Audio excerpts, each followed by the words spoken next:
Hi, everyone. This is Jeff Tao, founder of TDengine.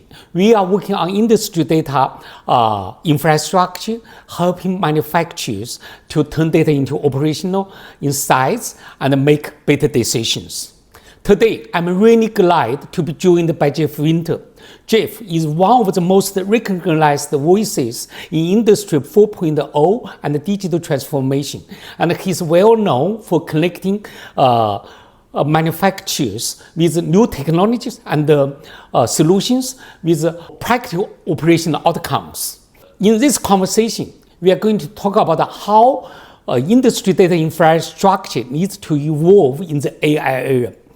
Hi, Jeff. Great to have you here. Well, thanks for having me. I'm excited to be here. Okay, great. Maybe we can start with a broad question first. How about that? Sure.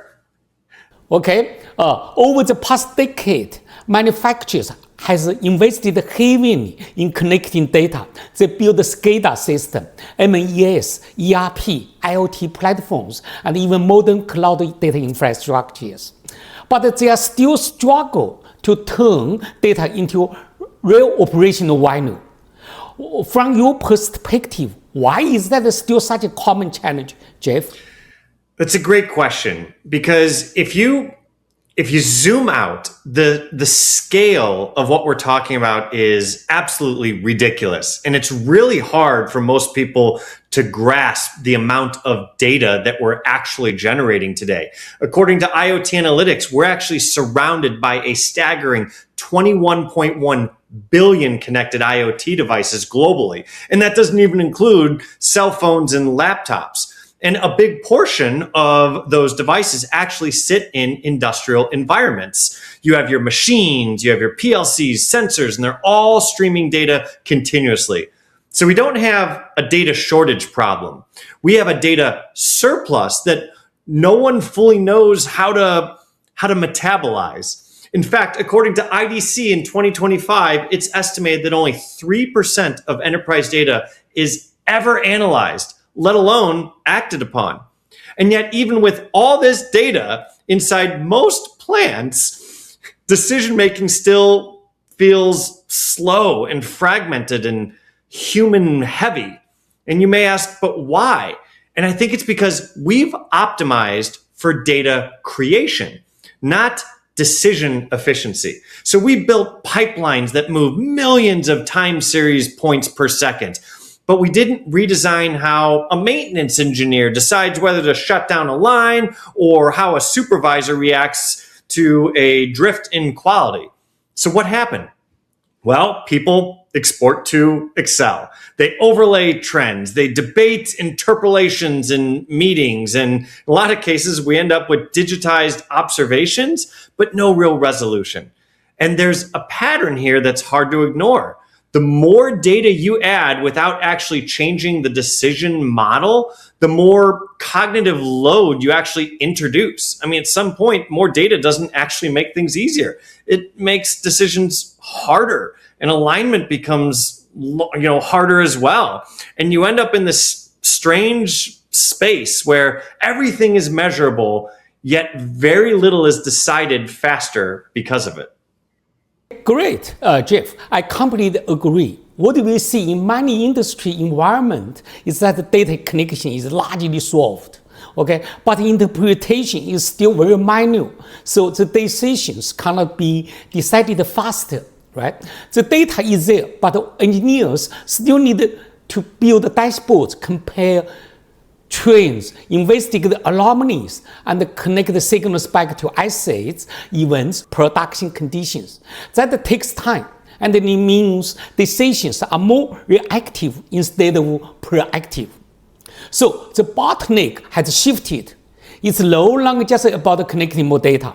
It's about helping people understand what the data means and what actions they should take. So that leads to my next question, Jeff. Many industry systems, especially data historians, were originally designed to store and visualize operational data. But in the AI era, expectations are changing. How do you see the role of those systems evolving, Jeff?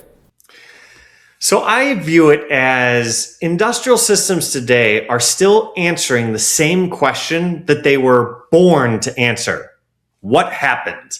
I mean, take a typical setup. You've got a historian that is logging time series data at, let's just say, 1 second intervals. Let's say it's temperature, vibration, pressure, and they're all neatly stored. And an engineer pulls up a trend chart. He sees a spike and maybe correlates it to another tag.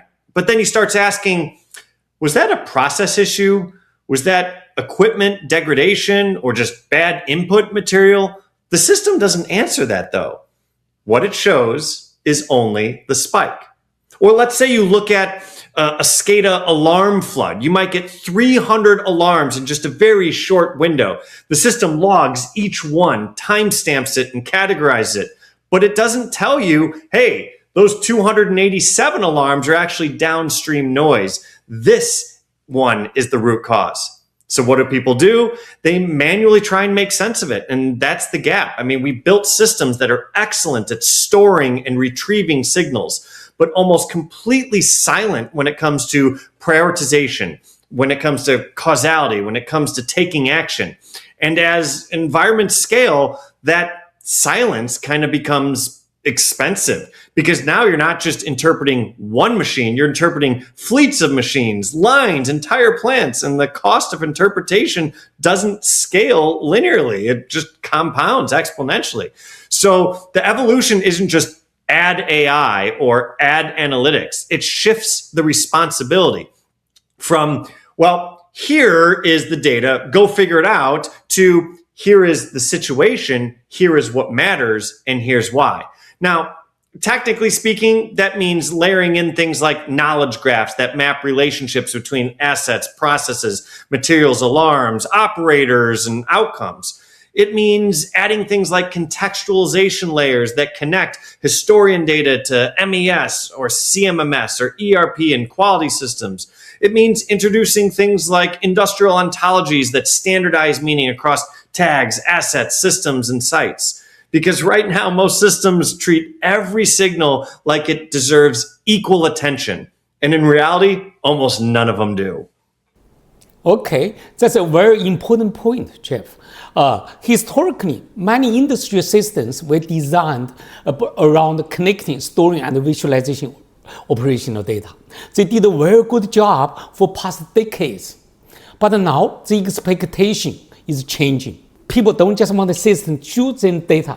They want the system to help them understand what is important, what is abnormal, and what should they pay attention to, and ultimately, what actions they should take. And I think this becomes even more important as organizations centralize more data across sites and operations, because the scale and the complexity becomes too large for people to manually to interpret efficiently. So the expectation now is shifting from visibility to guidance, from here is the data to help me understand the situation. Now, it leads naturally to my next question, Jeff. If we think about the next generation of industry data infrastructure, what capabilities do you see as the most important to help organizations move from data to real decisions, Jeff? I really think the next phase isn't about seeing more data at all. I mean, most manufacturers actually already have more visibility than they know what to do with. The next phase is about reducing the cognitive load inside of operations, and especially people making decisions. I mean, industrial environments still rely way too much on human acting as the integration layer between your systems, your events, and your decisions. I mean, go back to, my maintenance example. You have a maintenance planner trying to decide whether a machine actually needs intervention. Today, that decision often requires things like jumping in between vibration trends and a maintenance history, spare parts availability, recent process deviations, maybe even tribal knowledge from the night shift. And none of those systems are technically broken, but none of them are collaborating towards a decision either. So the human becomes the one kind of orchestrating it all. But imagine a different model. Let's say you have now a reliability system that notices an abnormal vibration signature, but instead of simply triggering an alarm, it evaluates similar historical failure patterns, current production criticality, remaining useful life estimates. It looks at things like upcoming planned downtime windows and maintenance backlog constraints and availability of replacement components. And once it kind of has all that, you can start to get insights that surface up. It can even tell you something like bearing degradation detected, estimated 18 to 24 days before the elevated, failure risk. And we recommend a replacement during your scheduled sanitation downtime next Thursday to avoid unplanned interruption. That is a fundamentally different interaction model, not because the raw data changed, but because the system moved one layer higher, maybe a couple layers higher in operational understanding. And this requires a lot of capabilities. It requires semantic reasoning across operations and business systems. It requires knowledge representation that preserves your relationships between assets, events, and decisions.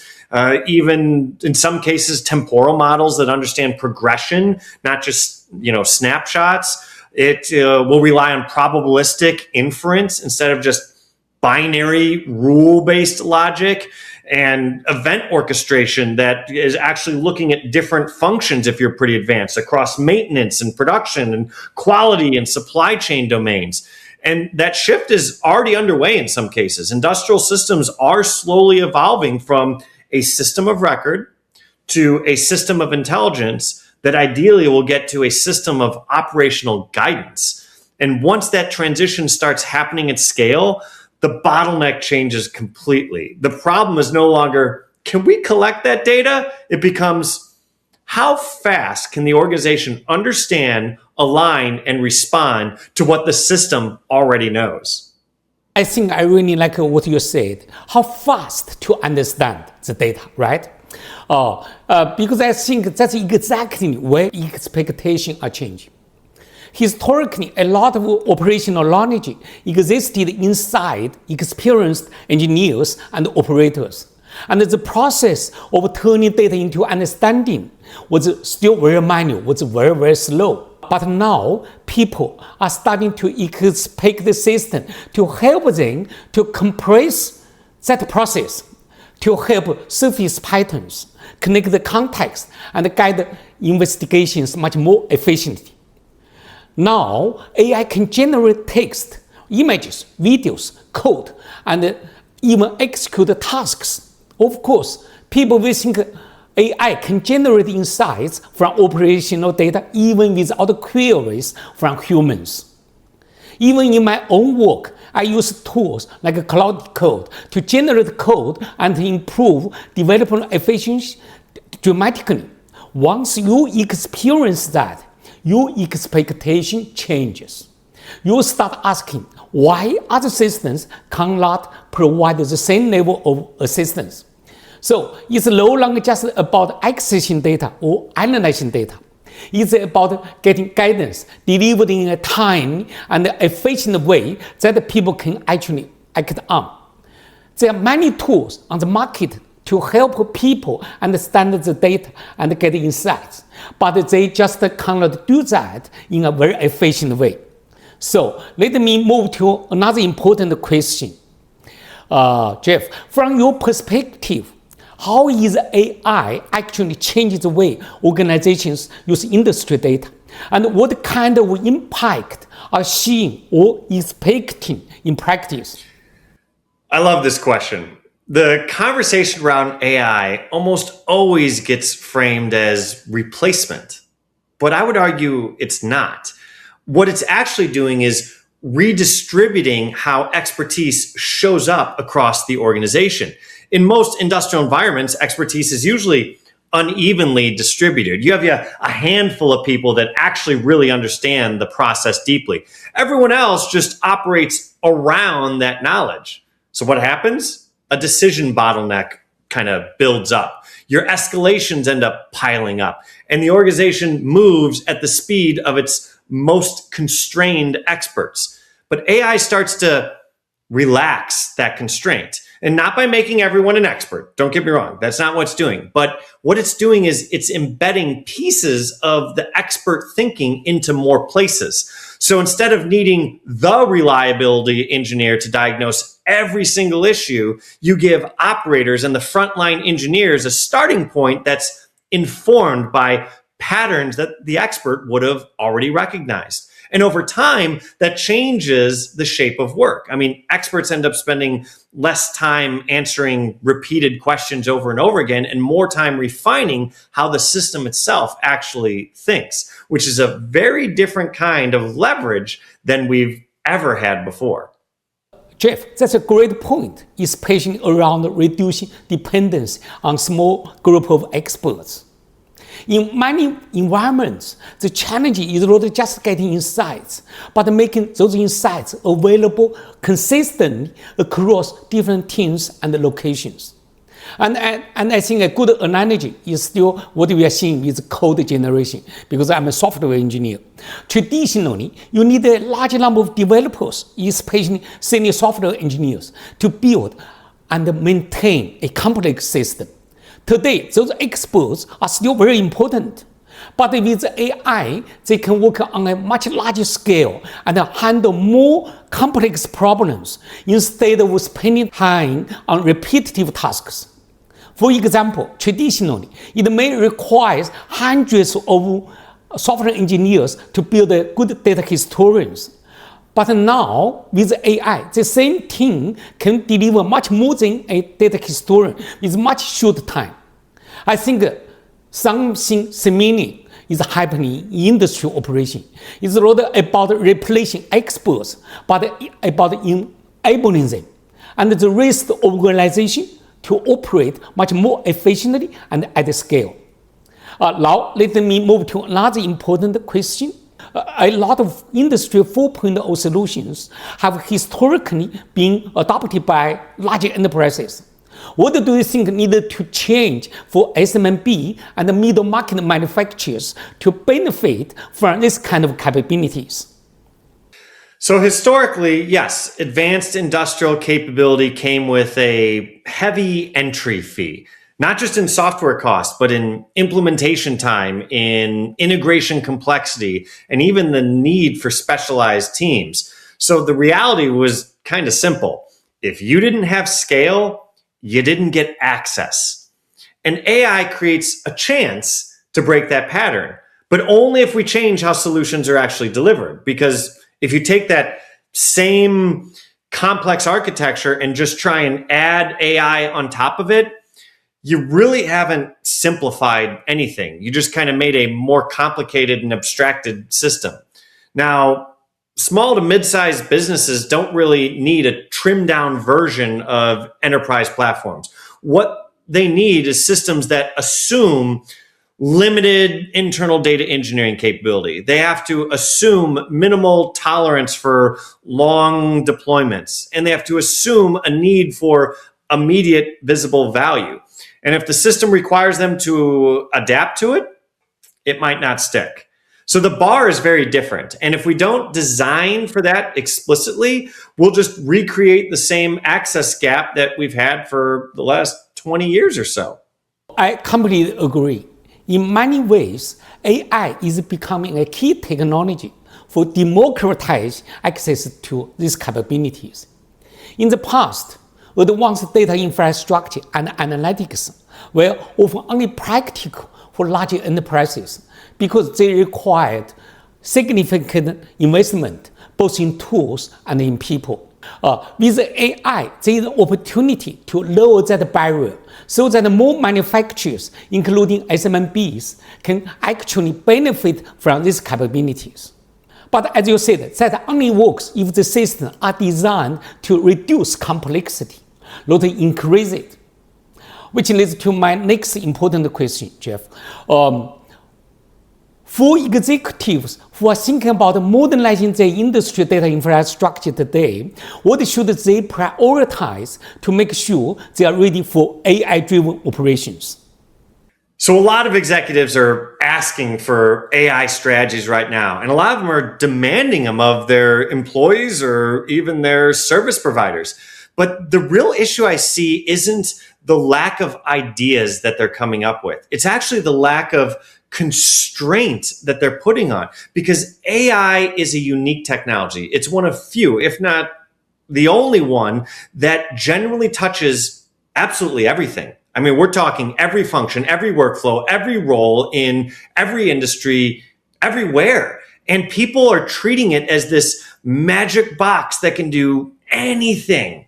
And what happens then is you have this temptation as an organization to keep things super broad and flexible with your AI strategy. Because AI can do so much, let's not constrain ourselves. But that thinking is actually what causes paralysis. I mean, the companies that actually move forward and do something powerful and transformative, they do something different, and they do it early.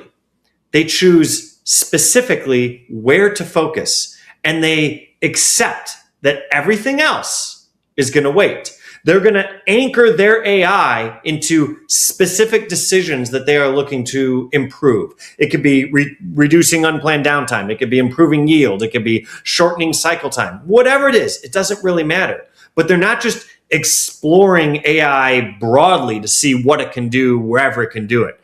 And underneath all of that is a much more practical question that should be asked. Can your data be used without excessive cleanup and translation?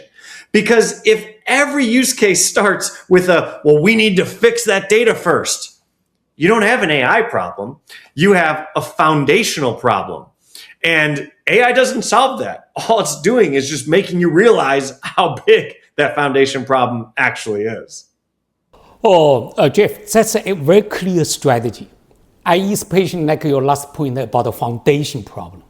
Because in many cases, organizations are trying to build new capabilities on top of a fragmented system and make it very hard to scale and maintain. From what we have seen, once the foundation is in place, everything else, analytics, AI, new applications, and new use cases become much easier to build and scale. Of course, I think your point about the strategic constraint is very, very important for CEOs, for CXOs. Okay, all organizations need to see progress earlier, not just as a long-term transformation. You have to focus, right? But as something that delivers value step by step, we need to choose a specific decision instead of a broad one. At the same time, this also connected to where the industry is going. As AI continue to evolve, definitely paradigm shifting for industry software is happening. Let me ask you one final question. As we look ahead, do you think we are moving toward a new kind of industry data foundation? Something beyond traditional data historians and data platforms? I think, and I think a lot of us are guessing here, but what I think might actually start to happen is you're going to see a big shift, and you're going to see away from actually applications and more towards investing in your foundation. I mean, for years, you have to think, we've interacted with systems in industrial context, just systems through fixed interfaces, through dashboards, through screens, through workflows. And you had to learn the system in order to get value from it. And that's where I think things are really going to start to change, because as data becomes more structured, more contextualized, and more usable across different domains, and as you start to add AI layers on top of it, the interaction becomes less about navigating applications and more about the intent. So instead of asking, where do I find this? You'll be able to ask, so what's happening here and what should I do about it? And the system actually assembles a response just for you. It doesn't have a fixed report. It doesn't have a predefined dashboard, but something generated in context, which means applications are far less rigid than anything than we've ever really been used to before. You're going to have just kind of more temporary, and you're going to have more situational ways of working with your environment. And differentiation starts to move down the stack, actually. It's no longer about who has the best interface, which is what used to be important many years ago. It's now about who has built a foundation that can respond intelligently, consistently, and quickly. Because at the end of the day, that's the real shift. We're moving from systems that require you to work through them to systems that start working with you. And when that happens, the distance from data and action doesn't just kind of get a little bit smaller. It just completely disappears. Oh, okay, Jeff, I agree. I think the evolution is already starting. If we look forward, one possible direction is industry software become much simpler at the application layer and much more powerful at the foundation layer. In other words, if you have a strong AI native industry data foundation combined with AI capabilities or AI agents, then applications can be built much more dynamically on top of it. Instead of you just talk about like fixed applications, dashboards. Those are fixed applications, right? Now, with the AI, with the AI native industry data foundation, people may interact with the system more directly through natural language, chat interface, or by quickly building a lightweight web applications based on their needs. You can think of it as a shift from fixed applications to AI-driven interactions. And today, build such an application is becoming much easier than before, so the barrier is much lower. So the combination of data foundation and AI could fundamentally change how industry software is used, making it more flexible, more accessible, and more aligned with people actually work. Okay, everybody interface may be different. Maybe everybody looks at a different dashboard or spreadsheet. Okay, it's total customized software. So I think we are really at an inflection point. For a long time, industry systems have focused on connecting and organizing data. But going forward, the real value comes from how effectively and timely that data can be turned into insights and actions, and how easily people across organizations can access that. And I believe the combination of strong foundation and AI will be a key part of making that happen. The future is not just data-driven, it's insight-driven. Jeff, I really appreciate our conversation. This is a great discussion. I think we covered a lot of important ground, from the evolution of industry data infrastructure to how AI is boosting efficiency and accessibilities. Thanks again for sharing your strategies and perspectives, Jeff. Thanks for having me.